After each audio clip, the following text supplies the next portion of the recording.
déjà ñenn ñi dañuy wax ne séance bile warul mën a daal di am ku si mel ne ki lay di Tafsir Thioye moom def ne déjà convocation bi nga xam ne moom lañ leen convoqué tey jii. daanaka warul am ndax jàpp nañ ne président boo convoqué woon na nga xam ko di.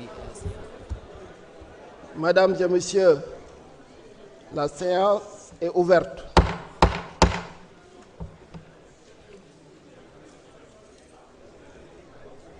Mes chers collègues, je voudrais vous informer que j'ai reçu du député M. Ousmane Sonko une demande de réintégration à l'Assemblée nationale à la suite de la cessation de ses fonctions gouvernementales.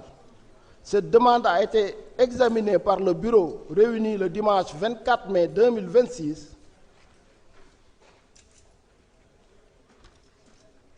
Mes chers collègues, en application des dispositions de l'article 124 de notre règlement intérieur, complété par l'article 11 de l'instruction générale du bureau numéro 3 portant sur les modalités de fin de suppléance et de réintégration du député titulaire, j'invite M. Ousmane Sonko à venir occuper sa place dans l'hémicycle. Monsieur les huissiers, veuillez installer Monsieur le député.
Cher public, vous pouvez garder le silence.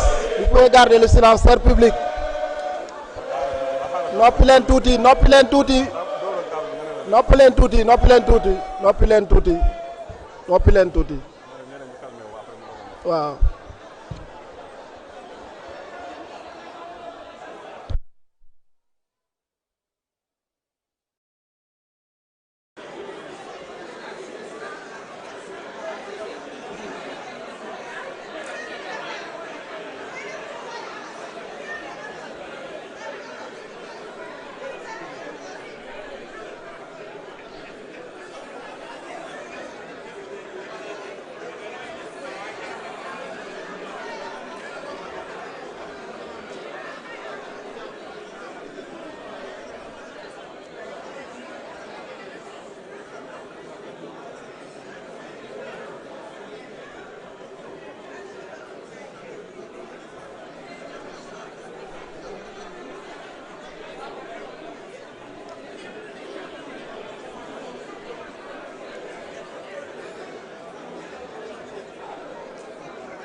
Public, s'il vous plaît, il faut garder le silence. Mun ngeen yëkkati papier bu blanc bi mais bàyyi leen woy yi.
cher public,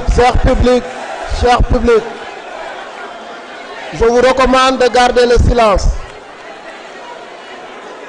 Je vous rappelle l'article 63. Toute personne qui manifeste brillamment son approbation ou sa désapprobation est sur le sang expulsé par les agents chargés du maintien de l'ordre. Il est interdit de mettre en service les téléphones portables, de fumer dans les salles de séance et dans les salles de commission.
Merci beaucoup.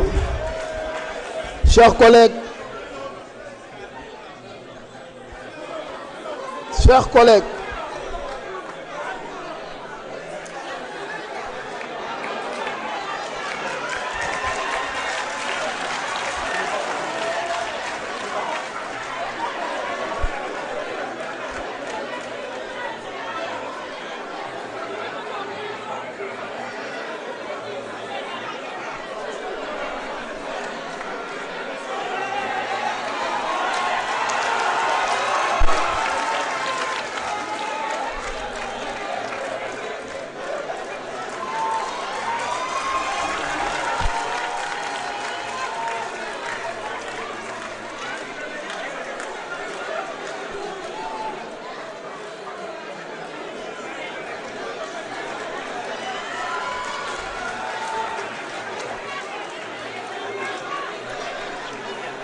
jërëjëf mën ngeen a toog. Chers collègues, par ma voix, l'Assemblée nationale vous souhaite la bienvenue. Chers collègues, j'ai également reçu de notre collègue Malick Ndiaye une lettre de démission de son poste de président de l'Assemblée nationale. Acte lui est donné de sa démission. Chers collègues, l'ordre du jour appelle à présent l'élection du président de l'Assemblée nationale. Je rappelle les dispositions de l'article 15 de notre règlement intérieur. Le président de l'Assemblée nationale est élu au scrutin uninominal à la majorité absolue des suffrages exprimés. Si cette majorité n'est pas atteinte au premier tour du scrutin, il est procédé à un second tour pour lequel l'élection est acquise à la majorité relative. Le candidat proposé par le groupe parlementaire Pastef les Patriotes au poste de président est M. Ousmane Sonko. Je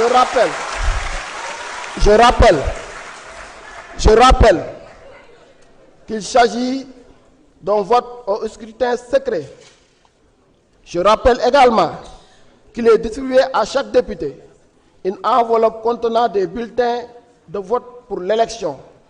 Chaque député déposera dans l'urne un bulletin exprimé s'il est pour un bulletin bleu. S'il est pour un bulletin bleu, s'il est pour un bulletin exprimé, s'il est pour un bulletin bleu, s'il est contre et un bulletin blanc rayé. De bleu s'il désire s'abstenir. Le scrutin est ouvert. Madame la secrétaire, je vous prie de procéder à l'appel nominal des députés. Personne ne demande plus à voter. Attention. Voilà, l'appel nominal, s'il vous plaît.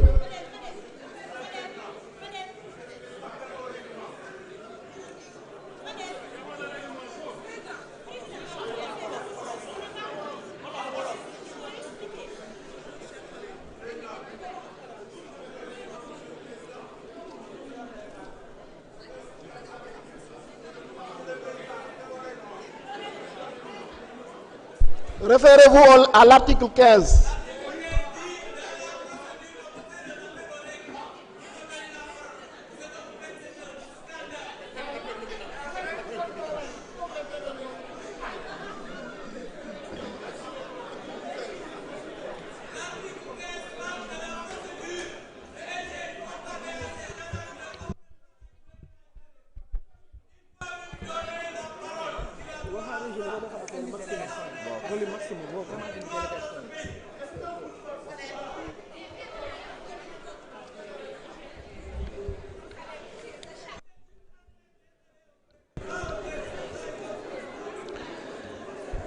Bonjour, chers collègues. Permettez-moi d'abord de souhaiter la bienvenue à notre président, le guide de la révolution, Monsieur Ousmane Sonko. Soyez le bienvenu dans cet hémicycle que vous connaissez bien, dans cet hémicycle où vous nous avez montré la voie, comment défendre le peuple sénégalais, comment ajuster les budgets et tout cela. Merci à vous, merci d'être là. Je m'en vais maintenant citer tous les députés de la 15e législature. Il s'agit de Cheikh Omar Anne, Amadou Ba, Mam Diaray Ba, Fama Ba, Fatou Ba, Sokhna Ba, Boy Babi. Ramatoulaye. Oui. C'est pour voter. Il faut les appeler pour venir voter. C'est pour voter.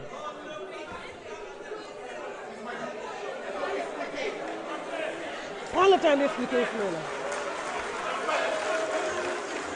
D'accord, je vais revenir sur le mode scrutin. Chers collègues. Je disais tout à l'heure, excusez-moi. Madame la secrétaire Elie, excusez-moi. Je rappelle également qu'il est distribué à chaque député une enveloppe contenant des bulletins de vote pour l'élection. Chaque député disposera dans l'urne un bulletin imprimé. Un bulletin imprimé. Déjà, moi, bulletin boo xam ne dañ cee bind. S'il est pour, un bulletin bleu. S'il est contre, et un blanc rayé de bleu s'il décide s'abstenir. Maanaam ma baamtuwaat ko bulletin boo xam ne dañ cee bind bu fekkee ne dafa d'accord voter, bulletin boo xam ne dafa bleu bu fekkee ne bëggul voter dafa d'accord, benn bulletin boo xam ne dañ ko rayé en bleu bu fekkee dafa bëgg a banque ay baaraamam. Le scrutin est ouvert.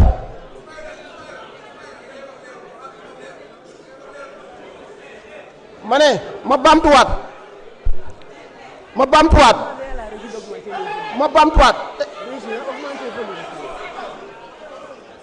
baamtuwaat am na bulletin bu ci nekk boo xam ne dañ cee bind, am na lu ñu ci bind, jot ngeen bulletin boo xam ne am na lu ñu ci bind, leer na boobu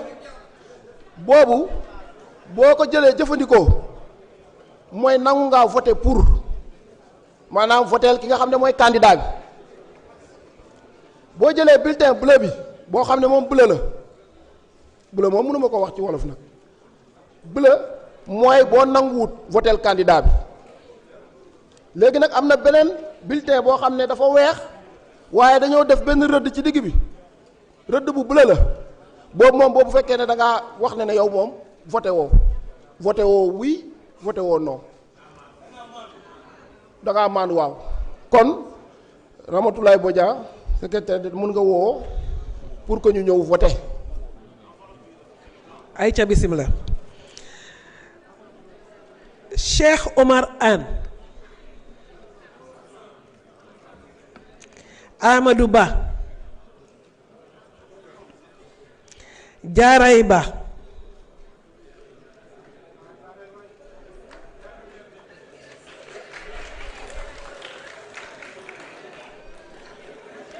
Fama Ba,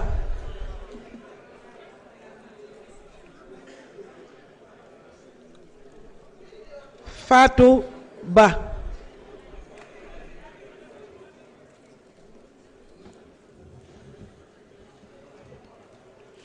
Sokhna Ba,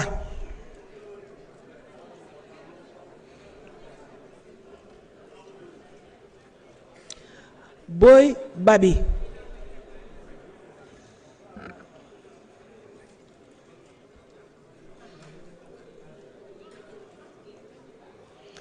Yoba Balde,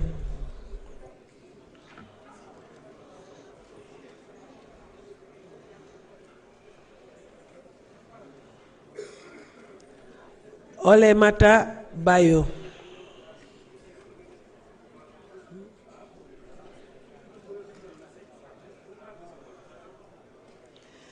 Maam Jaara Bey.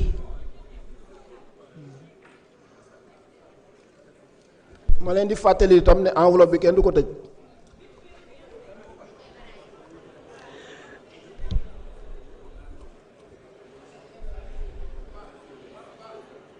Moi-même Ramatoulaye Bodian. C'est bon. Maïmouna Bousso. Rokhaya Kamara. D'accord.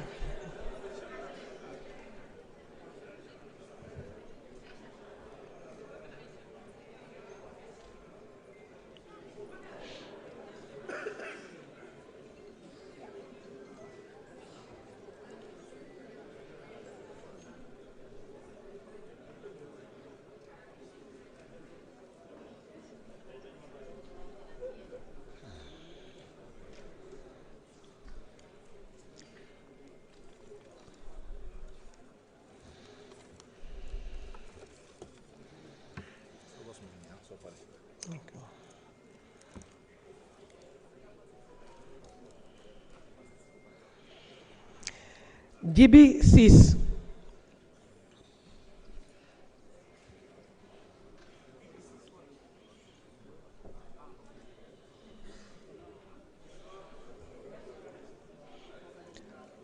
Ousmane Ciss.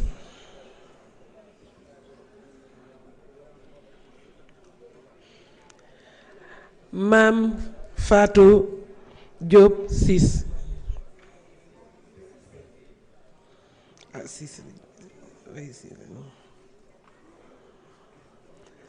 Say Cissé.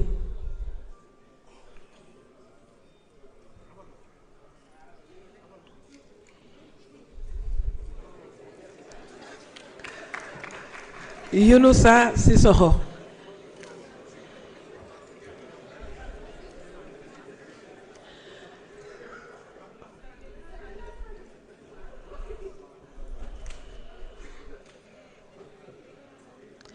Mariama Koli.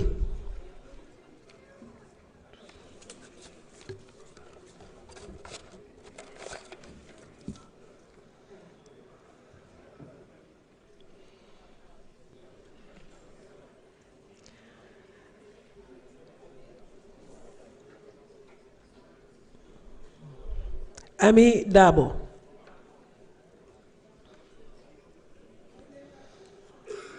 Mohamed Aïb Salim Daffé.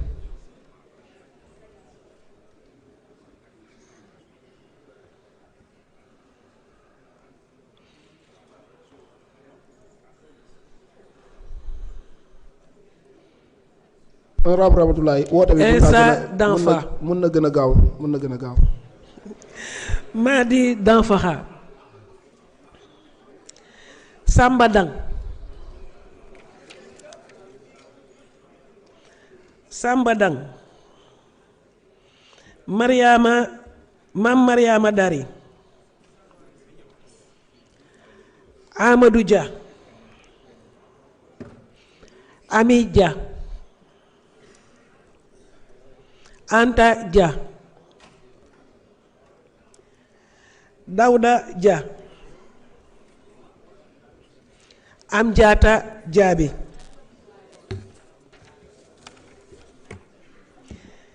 Alioune Badara Diagne.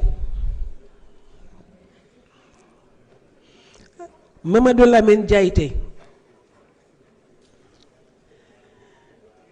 Mouramani Kaba Diakité. Adama Diallo. Aïssata Ousmane Diallo. Amadou Diallo numéro 1. Amadou Diallo numéro 2. Ismaïla Diallo. waaw maa ngi voté. Raki Diallo. Mariam Diamanka. Jogomay Diaw. Mamadou Diaw. Chérif Ahmed Diko. Bakary Diédhiou. Ancha Dieng, Maïmouna Dieng, Massamba Dieng, Ndey Awa Dieng, Alioune Dieye,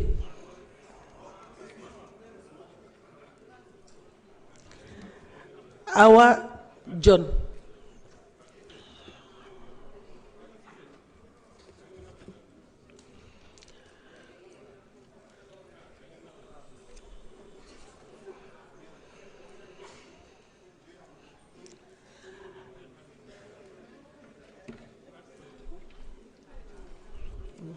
Mbaye John, Yungar John,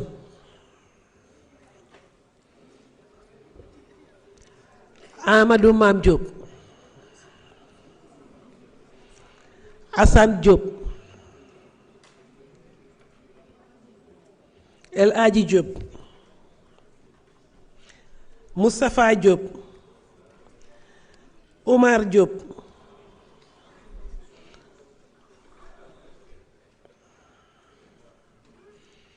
Ousmane Diop,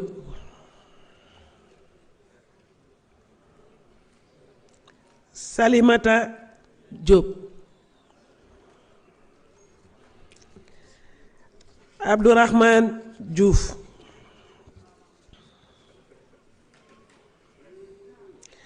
Amadou Lamine Diouf,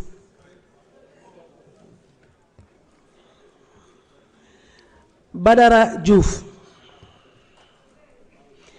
Marie-Ange Mam Selbe Diouf, Marie-Hélène Ndofène Diouf,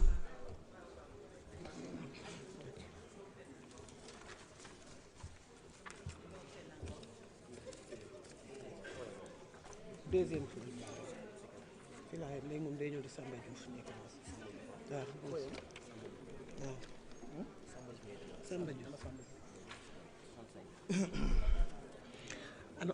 annoncé voilà merci beaucoup Rama Bodian Samba Diouf d'accord Bouli Doucouré El Hadji Ousmane Fall Mariem Fall Pape Djibril Fall Abdoulaye Faye Abdoulaye Thomas Faye Béatrice Germaine Tening Faye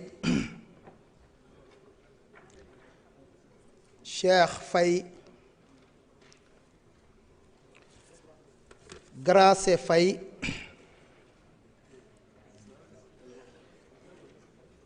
Lamine Faye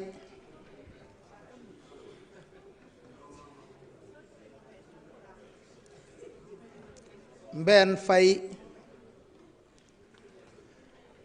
Thérèse Faye Baran Fafana El Hadji Gueye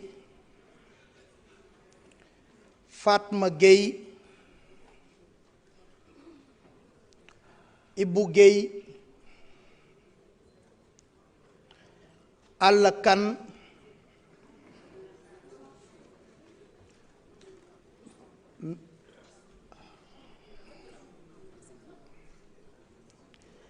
Nafi Kane Ahmadou Lo Fodé Mané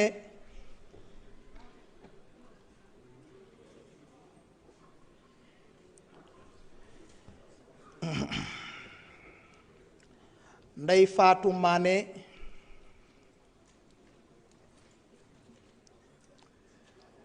Birima Mangara Cheikh Thioro Mbacké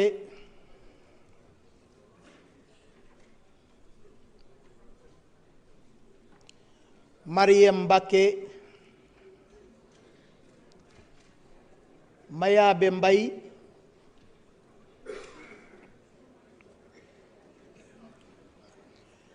Moussa Mbaye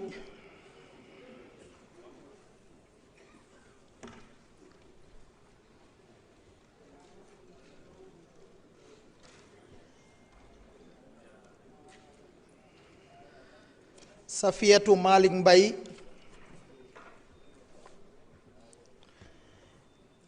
Ibrahima Mbaye, Fatma Mbodj,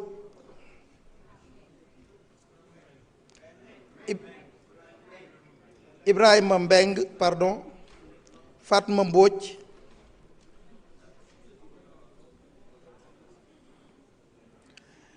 Ibrahima Mbodj, Abdou Mbow,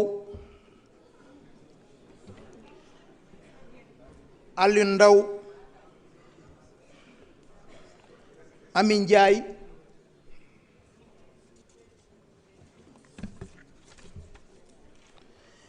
Babacar Ndiaye,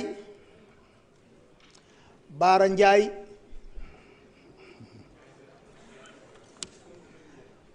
Kumba Ndiaye Ndiaye ni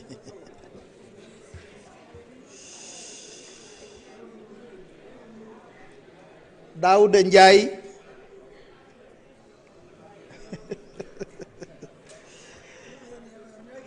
Fa Binta Ndiaye,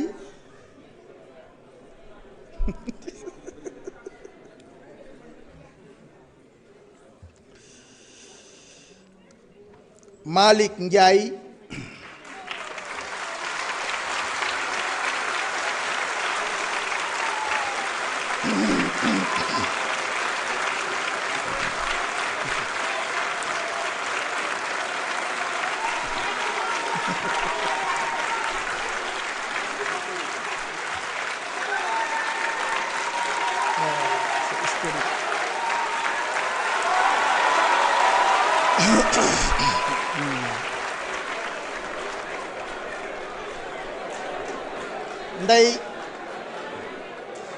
Ndey Ndiaye,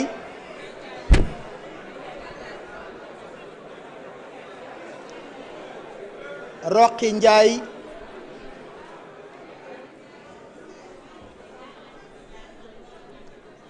Serigne Abdoulahat Ndiaye,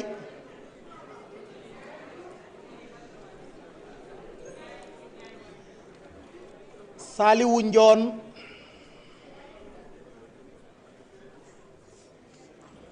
Ramatulaay Ndoom, Maam Omar Ndooy,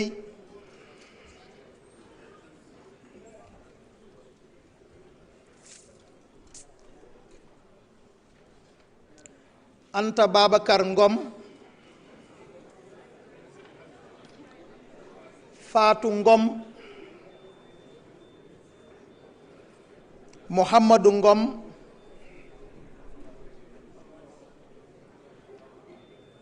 Alassane Niang, Guy Marius Sagna,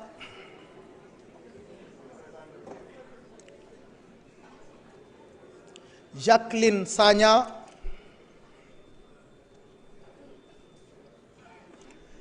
Abdou Karim Sall, Mohamed Sall, Thierno Alassane Sall, Seynabou Yacine Samb, Alphonse Mané Samb, Ndeye Marie Sané, May Saw, Ansoumana Sarr, Félicité Bougane Sarr, Khady Sarr,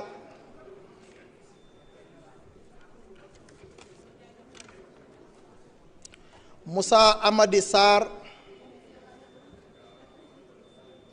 Papa Tayiru Sarr, Awa Seck,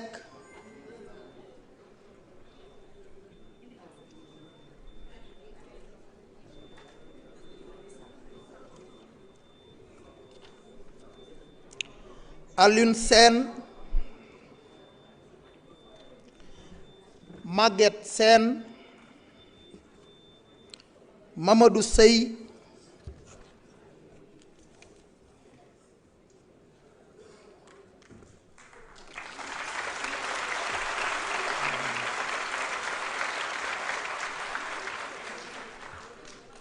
Oulimata Sidibé,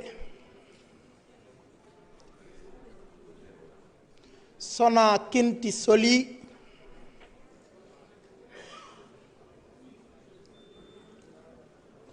Abdou Kadir Sonko, Awa Sonko, Ousmane Sonko,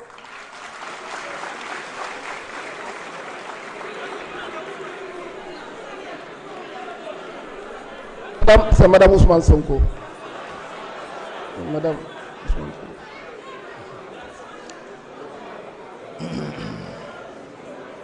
Il y a deux Ousmane Sonko. Oui.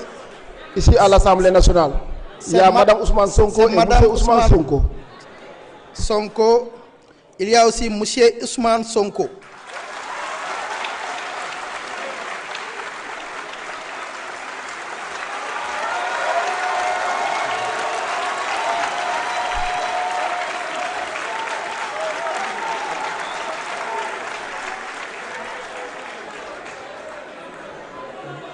Djimo Soare, Mamadou Lamine Soare, Mohamed Siradio Soare, Abdoulaye Sow, Awa Sow, Fatou Sow, Khady Sow, Safiatou Sow,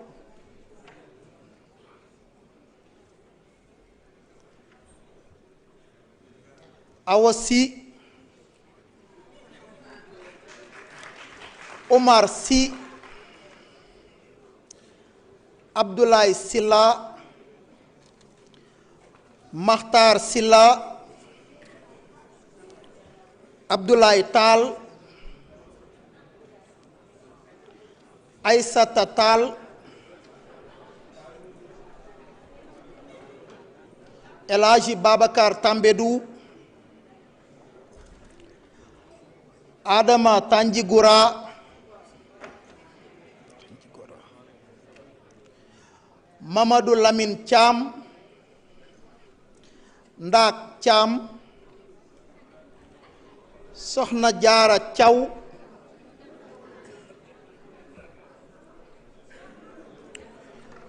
Ousmane Thiouf, Tafsir Thioy, Anne Marie Yacine Tine,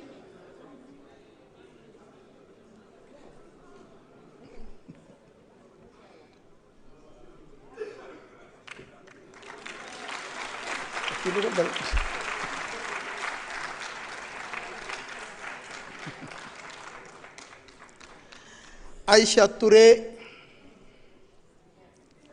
Babacar Varor, Daba Wanyan, Banta Wage, Cheikh Ahmed Tidiane Youm,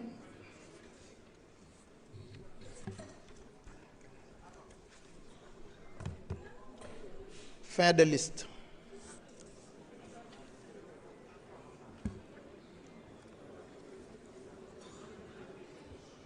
Merci.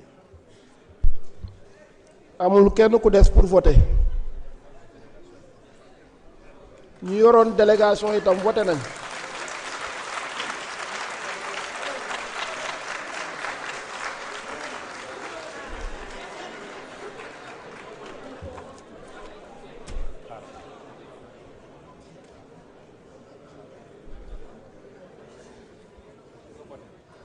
procuration de vote yëpp ñu yoroon procuration yëpp voté nañ ñu waroon voté itam ñëpp voté nañ donc maa ngi demandé le scrutin est clos d'abord dañuy procéder au dépouillement.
Voilà, merci beaucoup, monsieur le huissier. Chers collègues, voici les résultats du scrutin. 133 enveloppes trouvées. Votants, 133. Donc, 133. La majorité requise donc est 67 voix. Si on parle de majorité requise, moi, li nga xamné boko amé bo ci yoké ben voix rek yow jagay jall. Parce que majorité absolue la moy xaju 133. Légui ci lola ñi nangu votel monsieur Ousmane Sonko ñu ngi toll ci 132.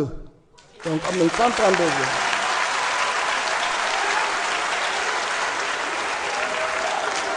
ma yeggale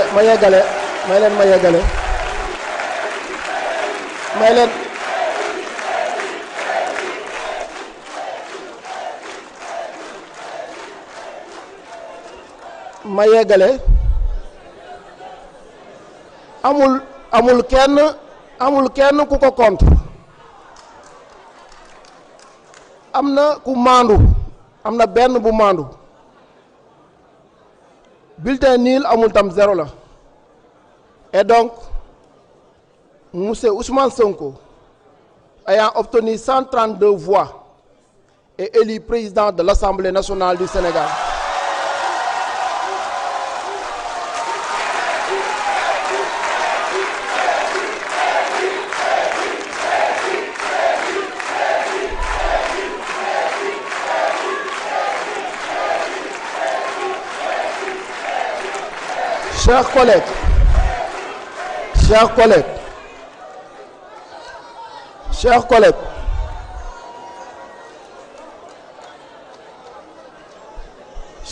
Chers collègues, je rappelle, pouvez vous asseoir. Chers collègues, je rappelle que conformément aux dispositions de l'article 12 de notre règlement intérieur, dès son élection, le président de l'Assemblée nationale prend fonction.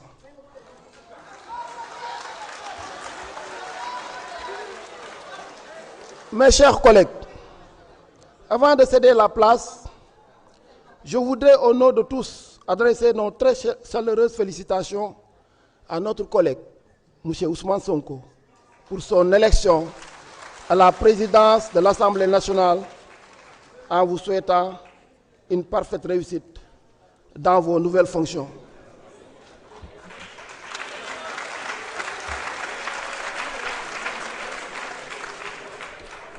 À El Malick Ndiaye,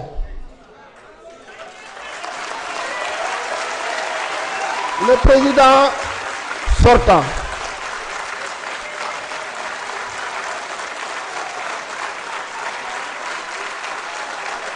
Le président sortant. Je voudrais également, au nom de l'Assemblée, vous rendre un hommage sincère et mérité. J'ai admiré votre geste fort. J'ai admiré votre loyauté. J'ai admiré votre sagesse. J'ai admiré également votre sourire en toutes circonstances.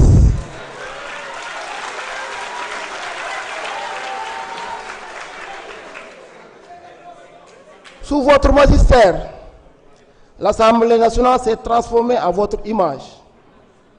Il y règne désormais une atmosphère de sérénité, de joie et un véritable sentiment d'appartenance. Aujourd'hui, l'Assemblée nationale est moderne, intelligente, travailleuse et ponctuelle, à l'image de votre vision et de votre sens élevé du devoir. Dans les moments de tension comme dans les instants de satisfaction, vous avez toujours gardé calme, élégance et hauteur. L'Assemblée nationale est digne aujourd'hui. Soyez-en honorés, soyez-en remerciés. Que Dieu vous bénisse, vous guide tous les deux, vous et le président Ousmane Sonko, dans votre engagement au service de la nation sénégalaise. Monsieur les huissiers, Veuillez installer Monsieur le Président de l'Assemblée nationale, Monsieur Ousmane Sonko.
Monsieur le Président,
Mesdames et messieurs,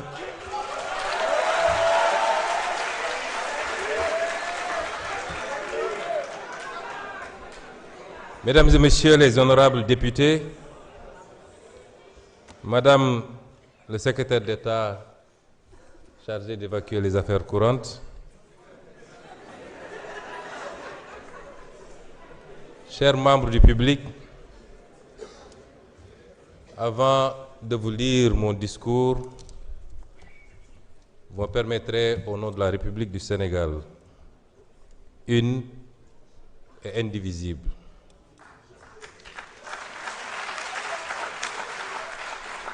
d'adresser mes chaleureuses félicitations à mon nom propre, au nom de la représentation parlementaire, à M. Ahmadou Al-Aminou Lo, qui hier a été nommé Premier ministre de la République du Sénégal.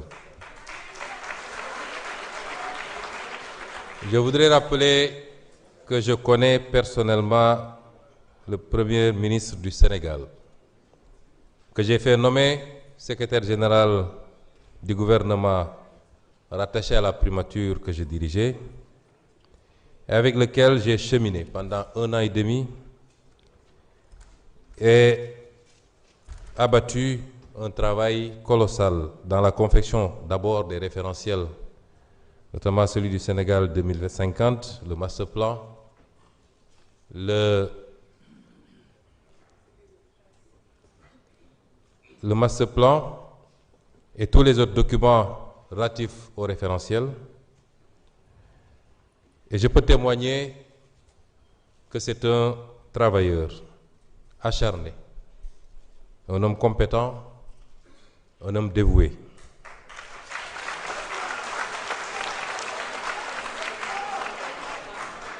Même si par ailleurs,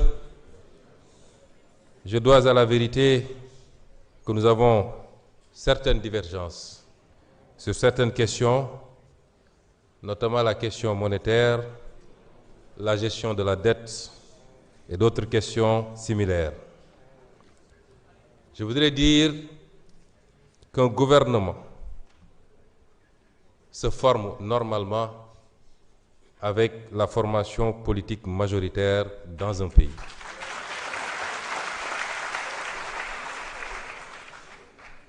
Notre formation politique n'a pas été associée aux consultations qui ont conduit à la nomination d'un Premier ministre.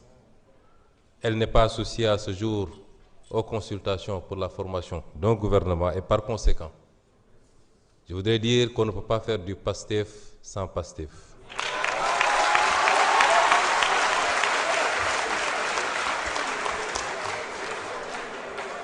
Et la seule référence du socle PASTEF dans un discours ne confère pas légitimité du parti PASTEF. Je voudrais rappeler que les circonstances dans lesquelles cette installation se tient m'amènent à clarifier ces questions. Malgré ce raté, malgré ce faux départ par rapport à la nomination du Premier ministre, PASTEF, qui est la formation politique, et c'est inédit dans les annales politiques de ce pays et peut-être du monde, qui est la formation politique à la fois majoritaire dans l'opposition et au pouvoir, reste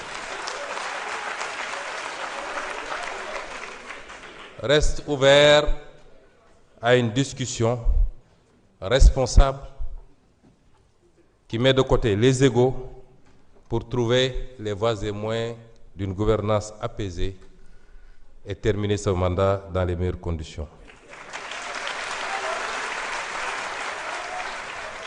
Et cette discussion ne se fera pas autour des hommes et des femmes. Elle se fera autour des orientations et du programme. Sur quoi devrons nous entendre désormais avec l'exécutif? Quels sont les engagements qui ont été pris récemment sur la question liée à la restructuration? Quelles perspectives pour le maintien du pouvoir d'achat et éviter de faire subir aux Sénégalais les conséquences d'une augmentation? Quid de la justice et du Jubal Jubbanti? Autant de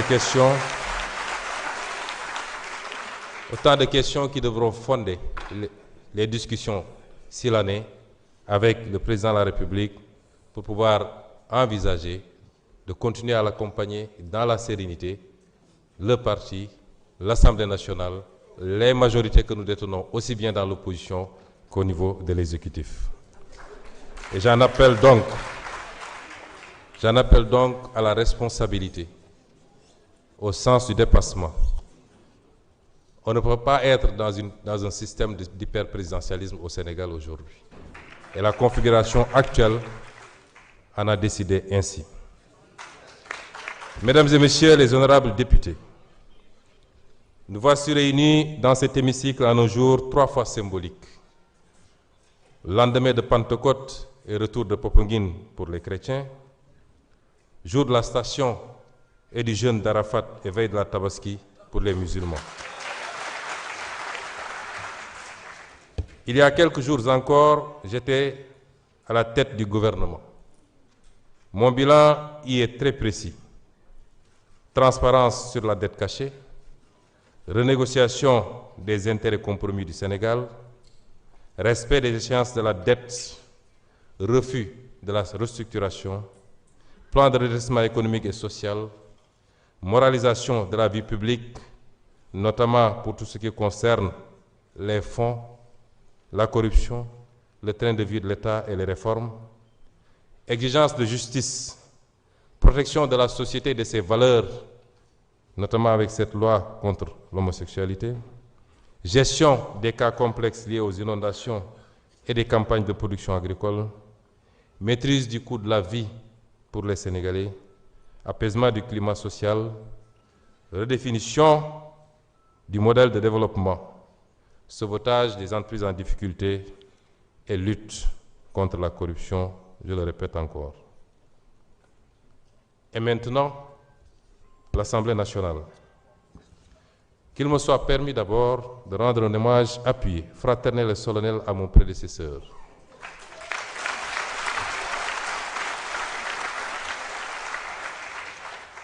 À mon prédécesseur, le président Malick Ndiaye.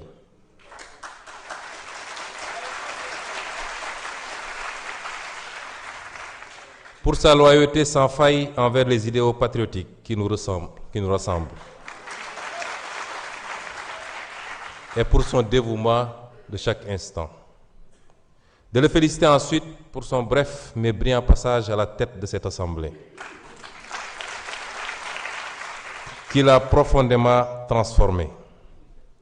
Sur le plan matériel et symbolique, il a réhabilité ce bâtiment qui commençait à porter les stigmates du temps, de l'usure et de l'abandon, lui rendant un peu de son lustre et de sa superbe. Sur le plan humain, il a porté une attention exemplaire aux hommes et aux femmes de cette institution. Techniciens, greffiers, collaborateurs, personnes de service, améliorant leur statut, rappelant avec force que derrière les bancs des députés, il y a des vies, il y a des familles, des dignités à protéger. Sur le plan financier, il a imposé une régularisation rigoureuse et méthodique des procédures budgétaires, mettant fin aux zones d'ombre et aux pratiques opaques. Sur le plan technologique, il a engagé la digitalisation du travail parlementaire, nous dotant d'outils modernes alignés aux meilleurs standards. Au plan international, il a su donner un contenu dynamique au concept de diplomatie parlementaire, au service du rayonnement du Sénégal et renforcer le positionnement régional et international de notre pays. Président Malick Ndiaye, au nom de tous les députés de cette institution, au nom de notre formation politique, au nom du peuple sénégalais, à mon nom propre, je vous dis merci.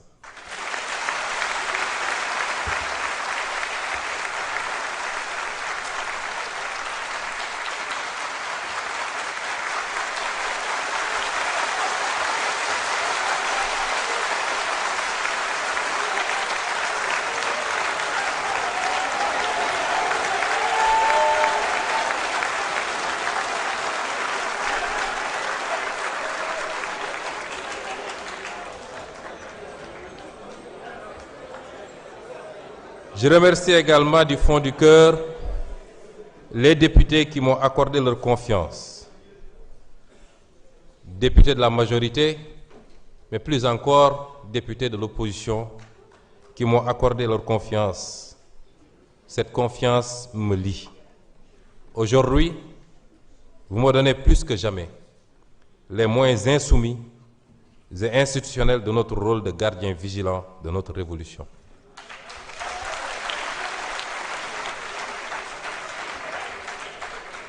Nous en userons avec fermeté et responsabilité. Je veux aussi adresser un petit mot affectueux à mon ami et frère, l'honorable Ismaïla Wane.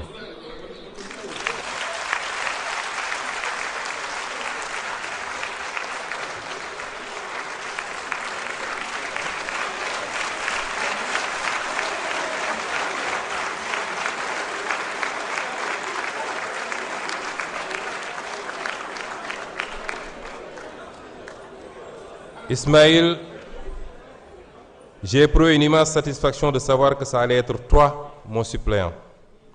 Depuis plus de 10 ans que nous cheminons, tu as toujours fait preuve, en toutes circonstances, d'une loyauté absolue, de désintéressement rare, d'une abnégation totale. Ton amitié sincère restera l'un des biens les plus précieux que m'ait offert l'engagement public. Pour ma part, chers collègues, comme vous le savez tous, j'ai été député pendant 5 ans, 5 longues années. J'ai connu les bancs étroits de l'opposition parlementaire, les joutes oratoires acharnées et parfois l'épuisement du combat solitaire contre des majorités qui confondaient la force du nombre avec la légitimité du droit.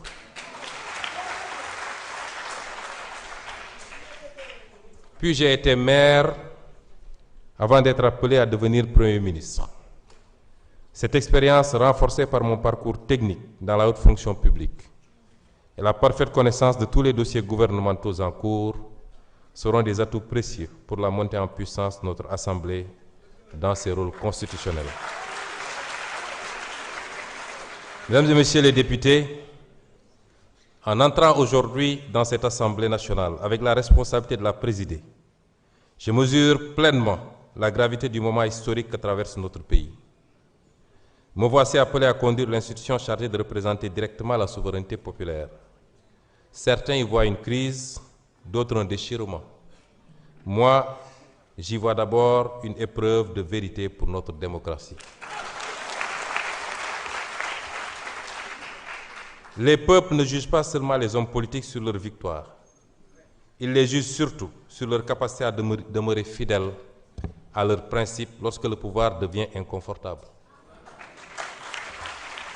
Car il existe une question plus importante que celle de savoir qui gouverne. Cette question est: au nom de quoi gouverne-t-on? Depuis plusieurs mois, notre pays a vu émerger des divergences profondes au sommet de l'État. Elles ont été décrites comme des rivalités personnelles, des conflits d'ambition ou des luttes d'influence. Je ne souhaite pas nourrir cette lecture réductrice. Ce qui est en jeu dépasse des